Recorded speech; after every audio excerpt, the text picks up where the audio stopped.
کہا کہ مسجد اقصی پکار رہی ہے، بلا رہی ہے، مر مٹنے کا وقت آیا، کٹنے کا وقت آیا۔ اصل یہ اسٹرکچر بنانے کا مقصد تو یہ ہے کہ مسلمانوں کو بھلا دیا جا رہا ہے کہ مسجد اقصی کی حقیقت کیا ہے، اس لیے مسجد اقصی کی حقیقت ہمارے سامنے صاف ہو جائے، واضح ہو جائے، اس لیے آپ کے سامنے یہ ڈھانچہ بنایا گیا ہے۔ اب سب سے پہلے اس کا ایک بڑا تاریخی پس منظر ہے، ایک لمبی تاریخ ہے۔ اس کی تعمیر کی ابتدا کب ہوئی، کس طرح منظم کیا گیا۔ اولین ترین درجے میں حضرت یعقوب علیہ السلام کو وحی الہی کے ذریعے سے اس کی نشاندہی کی گئی تھی۔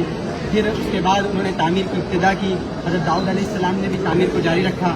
حضرت سلیمان علیہ السلام کے زمانے میں یہ تعمیر تکمیل کو پہنچی۔ حضرت سلیمان علیہ السلام نے اللہ کی عبادت کے لیے یہاں پر ایک گھر بنایا تھا جسے مسلمان مسجدی موسوم کرتے اور مسجدی مانتے، لیکن یہودیوں کا یہ کہنا ہے کہ حضرت سلیمان علیہ السلام نے یہاں پر ایک ہیکل بنایا تھا جسے وہ ہیکل سلیمانی کے نام سے یاد کرتے ہیں، اور اسی بنیاد پر وہ اس جگہ پر اپنا حق بھی جتلاتے ہیں، اور بنی اسرائیل کے اکثر انبیاء علیہ السلام کا یہاں سے تعلق رہا ہے، اسی بنیاد پر وہ اپنا حق جتلاتے ہیں۔ اب یہاں پر وہ ہیکل کو سب سے پہلے جس نے مسمار کیا اور ڈھا دیا تھا وہ مفتی نصر نامی ایک بادشاہ ہے جس نے 589 عیسوی میں اس کو منہدم کر قبل مسیح میں اس کو منہدم کر دیا تھا اور ڈھا دیا تھا۔ اس کے بعد اس نے یہودیوں کو یہاں سے اس شہر سے جلا وطن کر دیا، نکال دیا۔ پھر ایک شہنشاہ فارس جس کا نام سائرس اعظم بتلایا جاتا ہے، اس نے اس علاقے پر اپنی حکومت قائم کی، قبضہ کیا، پھر یہودیوں کو یہاں لا کر بسایا۔ دوسری مرتبہ یہودیوں نے پھر اپنے ایک بادشاہ جس کا نام ہیرود اعظم ہے اس کی زیر نگرانی میں ایک اور ہیکل تعمیر کیا جسے بھی ہیکل سلیمانی کہا جاتا ہے۔ پھر اس کے بعد ایک رومی جنرل تھا جس نے 70 عیسوی میں اس پورے ہیکل کو مسمار کر دیا، جس کو ٹائٹس کے نام سے یاد کیا جاتا ہے اس رومی جنرل کو۔ پھر 4 صدی عیسوی میں ان تمام رومیوں نے مسیحیت قبول کر لی اور عیسائی مذہب کو اپنا لیا۔ پھر یہاں پر انہوں نے اس کی بنیاد پر بڑے بڑے گرجے گھر تعمیر کروائے، اپنی عبادت خانے بنوائے۔ اس احاطے کی جو مقدار پیمائش رقبہ ہے کم و بیش 36 ایکڑ پر پھیلا ہوا ہے، اور اس کے ایک جانب بیت الحم نامی شہر ہے جس کو آپ نے گزشتہ نقشے میں جان لیا ہے، وہ حضرت عیسیٰ علیہ السلام کی جائے پیدائش ہے۔ اسی مناسبت سے وہ مسیحیوں کے نزدیک کافی مقدس جگہ مانی جاتی ہے، اور ان کے عقیدے کے مطابق اس علاقے میں حضرت مسیح علیہ السلام کا ایک مقبرہ ہے جو بالکل غلط عقیدہ ہے۔ قرآن اس کی ترجمانی کرتا ہے، بتلاتا ہے کہ حضرت مسیح علیہ السلام کو اوپر اٹھا لیا گیا۔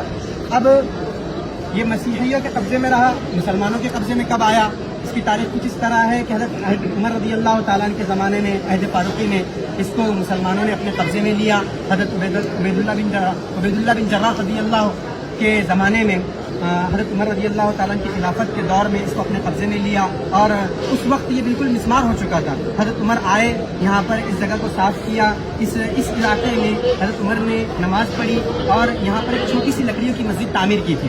اس کے بعد یہ جو آپ کے سامنے نقشہ نظر آ رہا ہے، جو اسٹرکچر نظر آ رہا ہے، اس کی حقیقت اس طرح ہے کہ یہ جو دونوں تیار کیے گئے ہیں یہ بنو امیہ کے زمانے میں تیار کیے گئے، عبد الملک بن مروان اور ولید بن عبد الملک، ان کے زمانے میں یہ دونوں عمارتیں بنائی گئی ہے۔ اس عمارت کی حقیقت یہ ہے کہ یہ پورا علاقہ ایک پہاڑی پر ہے، اور یہ خاص طور پر یہ پہاڑی کا حصہ ابھرا ہوا ہے، کم و بیش 1.5 سے 2.5 میٹر اوپر ابھرا ہوا ہے، اس پر یہ بنایا گیا ہے۔ اس کا نام قبۃ الصخرہ ہے، اور مسلمانوں کے ذہن میں سوشل میڈیا کے ذریعے سے یہ بات بٹھائی جاتی ہے کہ یہی مسجد اقصی ہے۔ حقیقت یہ ہے کہ مسجد اقصی صرف کسی کا نام نہیں ہے بلکہ پورے احاطے کو مسجد اقصی کہا جاتا ہے۔ مسجد اقصی حرم قدسی کو، یہ پورے علاقے کو مسجد اقصی کہا جاتا ہے، اور مسلمان جو اس مسجد کو مسجد اقصی کہتے ہیں اس کی وجہ اور بنیاد یہ ہے کہ انہوں نے نماز پڑھنے کے لیے اس علاقے کو خاص کر دیا ہے، اس لیے اس کو مسجد اقصی مسلمان کہتے ہیں۔ اور یہ مسجد اتنی شاندار ہے کہ اس کے اندر سنگ مرمر کے پتھر جڑے ہوئے ہیں، اور مختلف قسم کی کاریگری قرآنی آیاتیں وغیرہ لکھی گئی ہے، اور ایک وقت میں 3 سے 3.5 لوگ اس میں بآسانی نماز پڑھ سکتے ہیں۔ پھر یہ قبہ ہے جو سامنے بنایا گیا ہے، یہ بھی عبد الملک بن مروان کے زمانے میں بنایا گیا۔ اب اس پر نقش و نگار جو نظر آ رہا ہے، یہ نقش و نگار خلافت عثمانیہ کے زمانے میں یہ نقش و نگار کیا گیا ہے، اور خلیفہ عبدالحمید اور عبدالعزیز کے زمانے میں یہ نقش و نگار ہوا۔ یہ ایسا نقش و نگار ہے کہ یہ اپنی مثال آپ رکھتا ہے، یہ ایسا قبہ ہے جس کی نظیر اسلامی ہسٹری میں پیش کرنا مشکل ہے۔ اور اس پر جو قرآنی آیتیں لکھی گئی ہے وہ قرآنی آیتیں سورہ یاسین کی آیتیں ہیں، سورہ بنی اسرائیل کی آیتیں ہیں۔ اب یہ قبہ اور گنبد کی اصلیت یہ ہے کہ اصل تو یہ لکڑی سے بنا ہوا ہے، چونے وغیرہ سے اس کی استر کاری کی گئی ہے، اس پر جو گولڈن رنگ ہے یہ سونے کا پانی چڑھایا ہوا ہے۔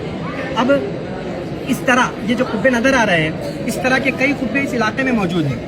یہ قبوں کی حقیقت یہ ہے کہ اس زمانے میں چونکہ مسجدوں کے اندر ہی درس و تدریس کا بھی کام انجام دیا جاتا تھا، تو لوگوں کی سہولیات کے لیے خانقاہی نظام قائم ہو اور درس و تدریس کا نظام قائم ہو، اس وجہ سے اس طرح کے کئی قبے یہاں پر تعمیر کیے گئے۔ اب اس مسجد کے بازو میں، جس کو لوگ مسجد اقصیٰ کہتے ہیں مسلمان، اس کے بازو میں ایک میوزیم ہے جو 10 مسلمان ادوار کو بتلاتا ہے۔ اس کے اندر 10 مسلمان ادوار کے عجائبات رکھے ہوئے ہیں اور 600 ایسے قرآنی نسخے رکھے ہوئے ہیں جس کو الگ الگ خطوں میں لکھا گیا ہے۔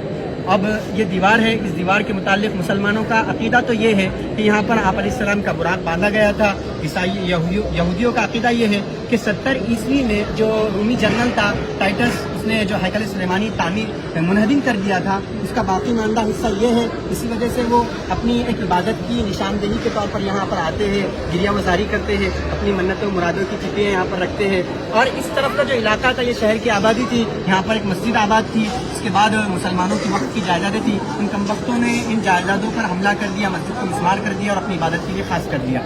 اب وہاں پر ایک کنواں نظر آ رہا ہے۔ اس کنویں کی حقیقت یہ ہے کہ اس طرح کے کم و بیش 25 کنویں اس احاطے میں بنے ہوئے ہیں تاکہ جو زائرین آتے ہیں ان کے لیے پانی کا صحیح طور پر انتظام ہو سکے۔ وہ کنویں کی آپ کو شکل نظر آئے گی۔ یہ ایک فاؤنٹین اور فوارہ بنا ہوا ہے۔ اس کے سلسلے میں یہ ہے کہ صلاح الدین ایوبی رحمۃ اللہ علیہ نے اپنے دور میں اس کو مسلمانوں کی سہولیات کے لیے اور مسلمانوں کے پانی کے انتظام کے لیے تعمیر کیا تھا۔ اس باؤنڈری میں کم و بیش 14 دروازے ہیں۔